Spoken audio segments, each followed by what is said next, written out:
السلام علیکم دوستوں، ویلکم ہے آپ کا چائلڈ ٹی وی کی نئی ویڈیو میں۔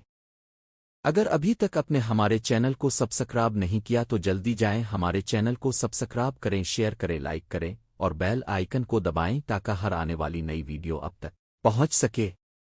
آج کی کہانی ایک مالی اور لڑکے کی ہے۔ ایک رات ایک لڑکا ٹیوشن سے گھر جا رہا تھا۔ راستے میں ایک باغ آتا تھا۔ جیسے ہی وہ باغ میں پہنچا اس کی نظر درختوں پر پڑی۔ درختوں پر بڑے بڑے پھل لگے ہوئے تھے جو دکھنے میں بہت مزیدار لگ رہے تھے۔ لڑکے کے دل میں خیال آیا کیوں نہ ان پھلوں کو توڑ کر کھایا جائے۔ یہ سوچ کر وہ درخت پر چڑھنے لگا۔ وہ پھل توڑنے ہی لگا تھا کہ اچانک پیچھے سے باغ کا مالک آ گیا۔ مالک بہت غصے والا تھا۔ اس نے لڑکے کو غصے سے کہا، اوئے کیا کر رہے ہو؟ نیچے اتر لڑکے، تجھے میں بتاتا ہوں۔ لڑکا ڈر گیا، ہو درخت سے نیچے گر گیا۔ لڑکا ڈر کے مارے بھاگ گیا۔ کسان اس کے پیچھے لگ گیا لیکن لڑکا بھاگنے میں کامیاب ہوگا۔ اگلے دن وہی لڑکا اپنے دوست کے ساتھ جا رہا تھا۔ اچانک وہی باغ آ گیا۔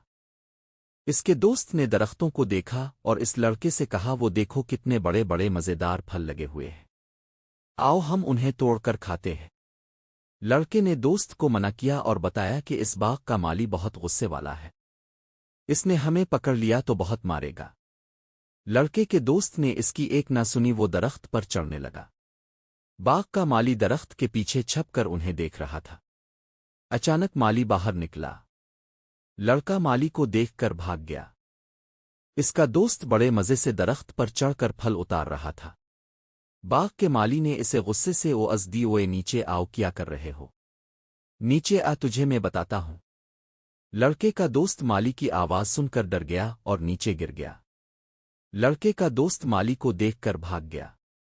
مالی اس کے پیچھے لگ گیا۔ لڑکے کا دوست بھاگ نکلا۔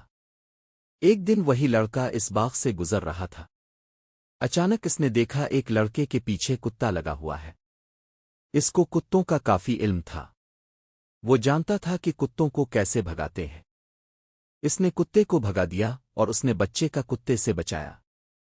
اتنی دیر میں اس باغ کا مالک کام کر کے آ رہا تھا۔ لڑکے نے جس بچے کو بچایا تھا وہ بولا، پاپا۔ باغ کے مالک نے بچے کو گلے لگا لیا۔ اس نے کہا، بیٹا کیا ہوا؟ بچے نے ساری کہانی سنائی۔ پھر باغ کے مالک نے اس لڑکے کا شکریہ ادا کیا جس نے اس کے بچے کو کتے سے بچایا۔ باغ کے مالک نے اس لڑکے سے اپنے رویے کے لیے معافی بھی مانگی۔ پھر باغ کے مالک نے اسے درختوں سے پھل اتار کر دیے۔ باغ کے مالک نے کہا، جتنے چاہو پھل اپنے گھر لے جاؤ اور جب تمہارا دل کرے تم کسی بھی دن آ کر یہاں سے جتنے چاہے پھل کھا سکتے ہو۔ اس کہانی کا نتیجہ یہ نکلتا ہے کہ اچھے کاموں کا صلہ ملتا ہے۔ لڑکے نے دوسرے کی مدد کی اور اس کا صلہ یہ ملا کہ باغ کے مالک نے اس سے معافی مانگی اور اسے پھل بھی دیے۔